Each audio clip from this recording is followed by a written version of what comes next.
Choosing a band for your wedding can seem like a really daunting task, especially since there's so many different bands out there that offer so many different packages. A really good place to start is to look at the band's repertoire. Now, what I mean by that is their song selection. Do they have something for everyone throughout the night? At weddings or events, there's often older guests. They may not want to listen to more of the modern music. So looking whether they have some of the older songs, some of the classics, and also some of the new songs to invite the young people to the dance floor and the old people as well. You know, you don't want to leave them out. But just to make sure that there's something for everyone, because remember, your wedding isn't only for you, as much as it may seem like it, it's also for your guests and you want to keep them entertained. So having something for everyone throughout the course of the evening is often a good place to start when looking to book a band. Another really important thing to do is to do an audit on your venue. So what I mean by this is you need to check whether your venue allows live music and whether they have a noise limit set in place.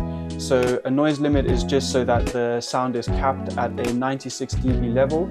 This is usually for residential purposes to keep the noise low, and such venues usually will finish music at 11 o'clock, but most venues will allow the band to play until 12, but you have to make sure that they allow live music and that that's all good with the venue. The other thing is to make sure about the space that they have for the band. So if you go and book a 14 or 15 piece show band and the band show up and there's only 2 meters of space to set up in, it's going to be a little bit of an issue.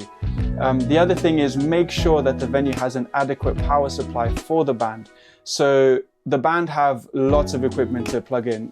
There's PA, lighting, the sound desk, so on and so forth. You need to make sure that the venue can supply this. It's really, really important. Otherwise, there's not going to be any sound.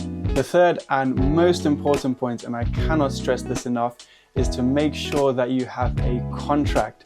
It is so important.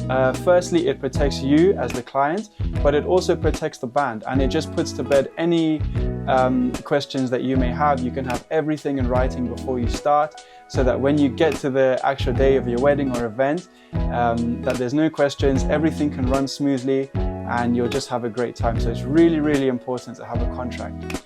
Thanks so much for watching the video. Please stay tuned for more tips coming soon, and we'll catch you guys later.